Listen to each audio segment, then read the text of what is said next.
बिस्मिल्लाहिर्रहमानिर्रहीम। अस्सलाम वालेकुम। DTVNN के खुसूसी व्लॉग के साथ मैं हूं नादिया राजपूत। हेर फेर के इंतखाबात मुल्क को मजीद दलदल में धकेल देंगे। 2023 एक ऐसा साल था जिसे शायद कोई भी याद रखना न चाहे, लेकिन ऐसा मुल्क जो मुख्तलिफ बहरानों की लपेट में है, इसके लिए मुस्तकबिल क्या लेकर आएगा, इस हवाले से भी उम्मीदें नहीं है।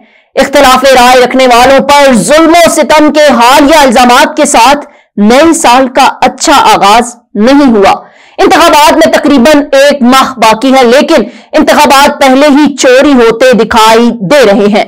बड़े पैमाने पर पाकिस्तान तहरीक-ए-इंसाफ के उम्मीदवारों के कागजात नामजदगी मुस्तरद होने से इंतखाबात की कानूनी हैसियत मुतासिर हुई है और पूरा इंतखाबी अमल दागदार हो चुका है। साबिक वजीर खारजा शाह महमूद कुरैशी को पुलिस वैन में धक्के देकर ले जाने के शर्मनाक मनाजिर PTI के रहनुमाओं पर जारी जबर की झलक पेश करते हैं। ऐसा लगता है कि गोया 8 फरवरी के करीब आते आते क्रैकडाउन में भी शिद्दत आ जाएगी। साबिक रुकन कौमी असम्बली और PTI की उम्मीदवार जमशेद दस्ती के खानदान के साथ मुबैना तौर पर जो कुछ हुआ, यह इससे दहशत की एक और मिसाल है जो सियासी मुखालफिन को दबाने के लिए इख्तियार की गई है। सोशल मीडिया पर वायरल होने वाली एक वीडियो पैगाम में गिरफ्तारी से बचने के लिए मफरूर जमशेद दस्ती ने सिक्योरिटी इदारों पर इनके घर में तोड़ फोड़ करने और बच्चों के सामने अहलिया को बरहना करने का इल्जाम आयद किया। अलबत्ता पुलिस ने इन इल्जामात की तरदीद की है। इस किस्म का मुबैना जुर्म तो फौजी हुक्मरानों के दौर में भी नहीं देखा गया।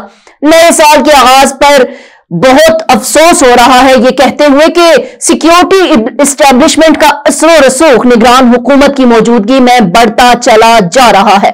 सियासी स्टेज पर होने वाला तमाशा मुल्क में सियासी इस्तेहकाम नहीं ला सकता। बात सिर्फ PTI के उम्मीदवारों की नहीं, अख्तर मेंगल समेत कई बलोच सियासतदानों के कागजात नामजदगी भी मामूली वजूहात की बिना पर मुस्तरद कर दिए गए। इसका बुनियादी मकसद PTI और दीगर सियासी जमातों को कमजोर करना है जो एस्टैब्लिशमेंट के इंतखाबी अमल को चैलेंज करती हैं।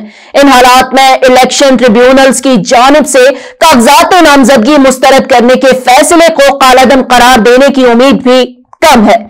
इससे इलेक्शन कमीशन ऑफ पाकिस्तान की आजादी और गैर जानिबदारी पर सवाल उठते हैं। कमीशन की जानिब से PTI से बल्ले का इंतखाबी निशान वापस लेने के फैसले से इन इल्जामात को तकवीयत मिलती है।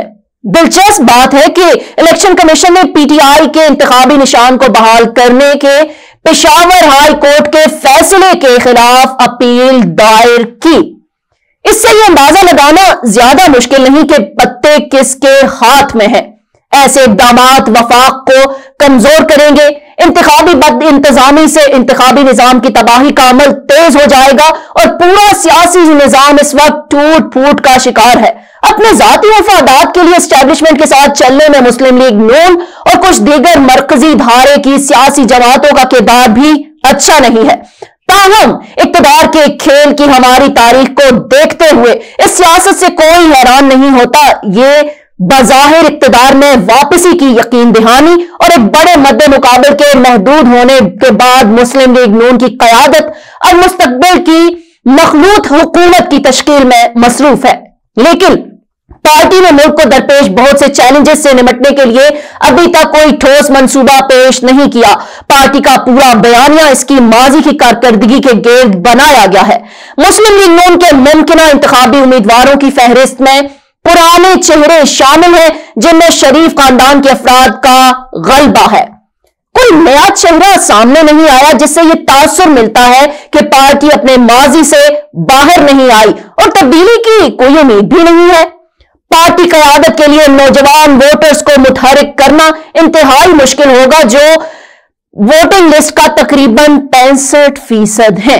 इस हकीकत के बावजूद कि PTI की पहली और दूसरे दर्जे की क़यादत की अक्सरियत या तो सुराखों के पीछे है या ज़ेरे अताब है, नौजवानों में PTI की हमायत में कोई कमी नजर नहीं आ रही। इसके हामियों के खिलाफ मुसलसल क्रैकडाउन की शायद एक वजह यह भी है। ऐसा लगता है कि इलेक्शन कमीशन की जानिब से पार्टी को बल्ले का इंतखाबी निशान देने से इनकार करने के पीछे भी यही वजह है। لیکن انتخابی عمل اپنے سیاسی حرکیات پیدا کرتا ہے جس کی وجہ سے نتائج کو مکمل طور پر مینج کرنا مشکل ہو جاتا ہے۔ یہ ظاہر ہے کہ انتخابی معرکہ کسی پروگرام یا نظریے سے منسلک نہیں بلکہ اقتدار اور جمود کو برقرار رکھنے کے لیے ہے۔ تشویشناک بات یہ ہے کہ پولنگ میں صرف چند ہفتے باقی رہ گئے ہیں اور مرکزی دھارے کی جماعتیں ابھی تک عوام میں نہیں گئی ہیں۔ پورا بیانیہ ذاتی تنقید پر مبنی ہے اور مسائل پر کوئی سنجیدہ بحث نہیں کی جاتی جن سے ملک کے وجود کو خطرہ لاحق ہے۔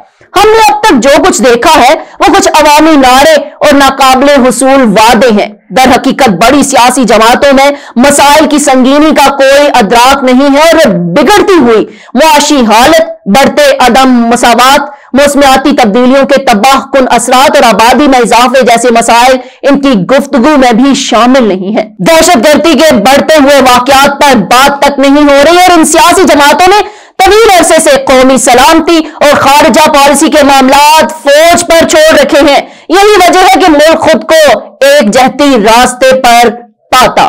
سیکیورٹی اسٹیبلشمنٹ اب ہمارے اقتدار کے ڈھانچے میں گہرائی سے جڑی ہوئی ہے۔ ایسے میں سویلین کنٹرول کے آثار نہیں۔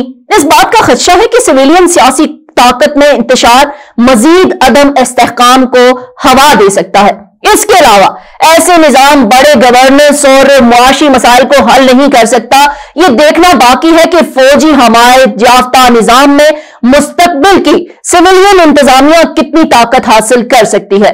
طاقت کا کھلا کھیل اور ہیر پھیر کے انتخابات ملک کو مزید دھلدل میں دھکیل رہے ہیں اور آزادانہ اور منصفانہ انتخابات کے ذریعے ہی صورتحال پر قابو پایا جا سکتا ہے۔ لیکن ایسا لگتا ہے کہ آنے والے طوفان کی سنگینی کے حوالے سے بہت کم لوگوں کو آگاہی ہے۔